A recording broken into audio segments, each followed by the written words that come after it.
Hello everyone, and welcome to day 7 of my Halloween card making series. For today's card I am using Trickortreatabella from stampingbella.com and stamping it with Memento Tuxedo Black ink onto Bella's Bestest white cardstock. This has kind of a smoother finish, which is what I want because I plan on coloring in the image with Prismacolor Pencils and Odorless mineral spirits. If you're not familiar, Prismacolor Pencils are just an artist grade pencil crayon. I bought these at Michael's years ago. And then I'm using Grumbacher, I think is how you pronounce it, Odorless mineral spirits. And I've just got a little jar that I use with a cut up sponge, and then I just pour fresh mineral spirits into there. And then using a paper stump, I dab it into the jar to pick it up a bit of the mineral spirits and then blend the pencils out that way.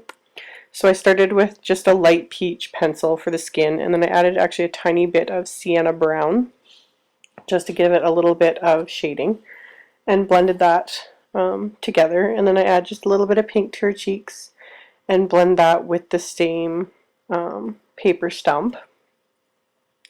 And then for her hair I'm using sienna brown and dark brown Prismacolor pencils, and just going in with the stump and blending out the colors so then you don't have any pencil lines. So I've just added a little bit of the darker brown pencil to her hair and then blended that out as well. And then when I want to switch colors but use the same stump, I just sand off the color using this little sanding block. I bought this at Michael's in the artist section. It's like less than $2. It's really cheap. So then now I want to go in and color her little pumpkin outfit. So I just started with a yellowed orange, and this is where you guys can really see how the odorless mineral spirits blend out the color. And I just use small circular motions and just pull the color in towards the white areas, and then I can go in and add more color as needed. So this time I'm just going in with a darker, just orange pencil, and then blending that together and again pulling it towards the whiter areas. And you can tell when you use these when the stump starts getting dry, like it starts getting like squeaky, and that's just when I dabbed in, get some more odorless mineral spirits and continue to pull in the color. And then you just keep adding pencil to where you want more color and blending it out. It's really quick and simple.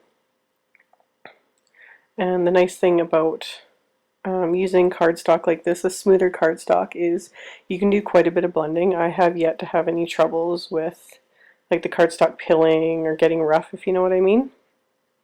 I just add color and blend it, and it's quick and simple.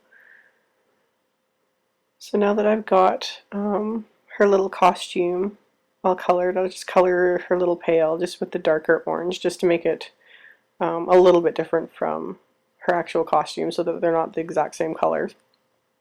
And then for her legs, I just used the same sienna brown that I used on her hair, and rather than add the darker brown, I'm just leaving it light.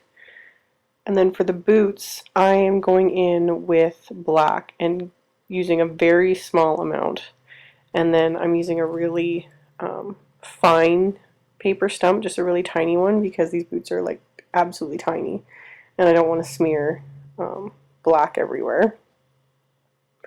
And yeah, just pulling all the color from the darkest areas and pulling it towards the lighter areas, just using really tiny little circular motions. It's really quick and easy. And then once I'm done her boots, I want to add some shading. So I'm just using, this is French Gray, I think it's called. Yeah, French Gray 70%. And then just color that in the areas where I want some shadows, and then using a larger stump this time to blend it out.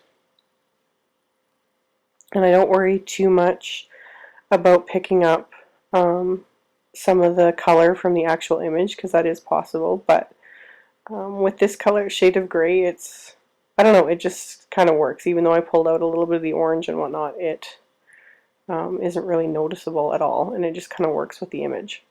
So I just blend the shadows out, and then I go in at the very end with a really sharp black pencil, and I'm just kind of drawing in really light, fine lines to kind of make it look like she's wearing fishnet. I picked up on this years ago. Someone had done something like this and I love the look of it. Like, it just looks so cool. So once that's done, I'm going in with my Spellbinders Label 4 die and cutting out the image. And then for the pattern paper for this card, I am using the Fancy Pants October 31st pattern paper pad. And then this Martha Stewart, it's a large web punch. I'm not sure if that's the name of it or not. Again, if you've been watching my videos, you know I don't know the name of any of the punches. But I punched out 2 of the webs from the Fancy Pants paper, and then I punched out that little spider from some black cardstock. Again, it was another Martha Stewart punch. And then just fiddling around with the layout. The sentiment for the card I chose is from my Ghostly Greetings stamp set, and I'm just stamping it with Brilliance ink onto a piece of light orange cardstock, and then punching that out with a Stampin' Up punch that I never remember the name of that one. Again, I'm adding it to my to-do list, label all my punches. Hopefully I'll get to it sometime this year. So again, I wasn't totally sure what I wanted to do with the layout, but I'm just kind of fiddling around, seeing what works and what doesn't. I thought about adding some black ribbon, then changed my mind and wanted to add some orange ribbon. And then finally decided to add that turquoise piece of cardstock from the Fancy Pants collection. And then with the ribbon, this is AmyR's textured ribbon. I've used a couple of the other colors in some of my videos. This is one of my favorite types of ribbon. I just love it. So I've taken the piece and just taped it around the card, and then used a second piece to tie the bow because I want the bow to be going vertically on the card. So once I get that tied into place and then trim it off, I'll work on the rest of the card. Got that all done, and then again just making sure that I've got my layout the way I want it to be. So to glue the little webs into place, I just dab Tombow Mono Multi Glue really lightly on just a few different spots on the web. Not a whole lot. It doesn't need much adhesive to adhere it into place. So, and same with the little spider, just a tiny bit of adhesive, glue him down and he's good to go. So once I've got the webs in place, I'm going to adhere the main image. So I used dimensionals for this because I want it to be popped out. I didn't want it to be flat against the card.